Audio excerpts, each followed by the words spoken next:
역대상, 역대하. 오늘날 우리가 읽는 성경에는 둘로 나뉘어 있지만 원래는 그렇지 않았습니다. 두루마리의 길이 때문에 둘로 나뉜 것뿐 원래는 하나의 줄거리를 가진 한 권의 책입니다. 한글 성경에서 역대기는 사무엘과 열왕기 다음에 나오며 사실 대부분 이 두 책의 내용을 반복합니다. 그래서 많은 독자가 역대기에 이르면 잠깐 전에 다 읽은 거잖아 라며 건너뛰는데요. 참 안타깝습니다. 왜냐하면 이 책은 정말 독특하고 성경 전체에서 매우 중요하기 때문입니다. 실제로 유대교 전통에서는 역대기가 성경의 맨 마지막 책인데 이는 이 책이 히브리 성경의 모든 내용을 요약하기 때문이죠. 이 책의 첫 단어는 아담, 즉 성경 이야기의 첫 등장인물입니다. 그리고 마지막 문단은 포로된 이스라엘의 귀환을 선포합니다. 저자는 알 수 없지만 내용으로 미루어 볼 때 이스라엘이 바벨론 포로에서 돌아온 뒤 몇백 년 후에 누군가가 쓴 것으로 보입니다. 당시에 예루살렘과 성전은 이미 재건돼 있었고 에스라와 느헤미야에 본 것처럼 좋은 상황은 아니었습니다. 예루살렘과 성전이 재건되면 하나님이 오셔서 백성 가운데 거하실 거라는 위대한 예언, 그리고 메시아 왕이 오셔서 열방을 평화롭게 통치하실 것이라는 소망이 있었지만 아무것도 성취되지 않았죠. 그래서 역대기의 저자는 다윗과 솔로몬 등 역대 왕들의 이야기를 재구성함으로써 미래에 대한 소망의 메시지를 전하려고 합니다. 이 책은 두 가지의 분명한 주제를 강조하기 위한 구조로 되어 있는데요. 첫째는 장차 오실 메시아 왕에 대한 소망, 둘째는 미래의 새 성전에 대한 소망입니다. 그럼 두 주제를 자세히 살펴보죠. 역대상은 9장에 걸친 긴 족보로 시작됩니다. 이 부분을 읽을 때 지루하다고 느낄 수도 있습니다. 하지만 이 족보는 정말 중요합니다. 저자는 여기서 주요 인물들을 열거함으로써 구약의 전체 줄거리를 요약하는데요. 그러면서 특히 핵심이 되는 두 개의 계보를 강조하고 있죠. 먼저 약속된 메시아 왕의 계보입니다. 많은 지면을 할애해 유다의 계보를 따라 다윗 왕에 이릅니다. 메시아의 언약을 받은 인물이죠. 그리고 다시 다윗으로부터 당대까지의 족보를 기록합니다. 두 번째로 강조되는 계보는 제사장 직분을 받아 성전에서 섬긴 아론의 후손들입니다.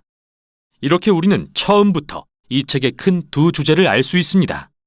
장차 오실 메시아에 대한 소망, 그리고 그가 지으실 새 성전에 대한 소망 말이죠. 그것이 이 오래된 족보의 의의입니다. 다음은 다윗에 대한 이야기로 전환됩니다. 대부분 사무엘에 나왔던 이야기라 익숙하지만 여기에도 정말 중요한 차이점이 있습니다. 먼저 저자는 다윗의 부정적인 이야기는 모두 제외합니다. 유약하고 부도덕하게 묘사된 부분 말이죠. 사울에게 핍박당해 광야에 숨었던 일, 밧세바를 간음하고 그녀의 남편을 살인한 일 등은 기록하지 않고 다윗을 선한 사람으로 그린 이야기만 남기죠. 또한 그는 사무엘에는 없는 새로운 내용을 추가하며 다윗을 더욱 긍정적으로 비춥니다.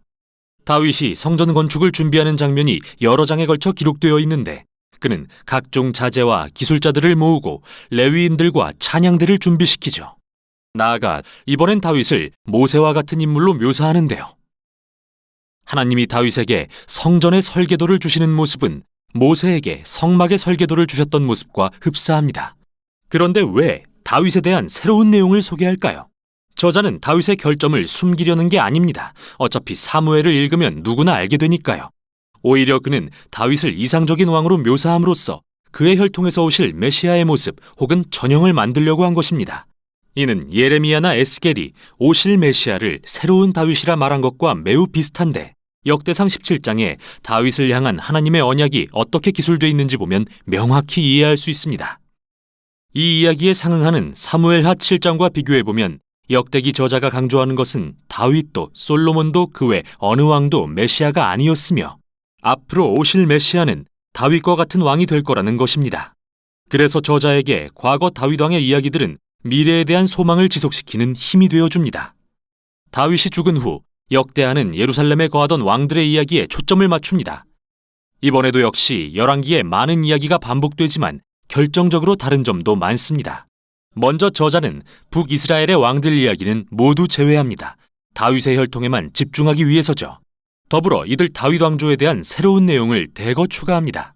그는 하나님께 순종한 왕들을 부각하면서 그들의 순종이 성공과 복으로 이어진 새로운 이야기들을 들려줍니다. 또한 하나님께 불순종했던 왕들에 대해서도 알려줍니다. 그들은 율법을 따르지 않고 이스라엘이 우상을 숭배하도록 이끌었고 이는 결국 이스라엘이 포로로 잡혀가는 끔찍한 결과를 초래합니다. 그들이 자초한 일이죠. 이 부분은 모두 일련의 인물 연구로서 후대 이스라엘의 자손들이 그들의 역사를 통해 교훈을 얻게 하는 게 목적입니다. 하나님과 율법에 신실할 수 있도록 말이죠. 이 책은 결말 역시 정말 독특합니다. 맨 끝에 가면 고레스라는 페르시아 왕이 등장하는데 그는 이스라엘 백성들에게 포로에서 벗어나 고향에 돌아가 도시와 성전을 재건하라. 마지막 절에서는 너희 중에 그의 백성 된 자에게 하나님께서 함께 계시기를 원한다. 너희는 다 올라가서 라고 선포합니다. 이렇게 책이 끝납니다. 미완의 문장으로 말이죠. 물론 저자는 첫 번째 포로 교환과 에스라, 느헤미야에 기록된 이야기들을 알고 있습니다. 하지만 그의 관점에서 이스라엘의 예언적 소망은 여전히 성취되지 않았습니다. 따라서 이런 미완의 결말은 저자의 소망이 또 다른 때의 포로 교환에 있다는 것을 보여줍니다. 마침내 메시아가 오셔서 성전을 재건하고 하나님의 백성을 회복시키실 바로 그때 말이죠. 이렇듯 히브리 성경의 마지막 책인 역대기는 미래를 향하며 마치고 있습니다. 이 책이 하나님의 백성에게 미래를 향하기 위해 과거를 돌아보라고 촉구하는 이유는 바로 과거가 미래의 소망의 근원이 되기 때문입니다. 이렇게 역대기는 결말을 찾아가는 이야기로서 구약의 대단원의 막을 내립니다. 이것이 역대기가 전하는 내용입니다.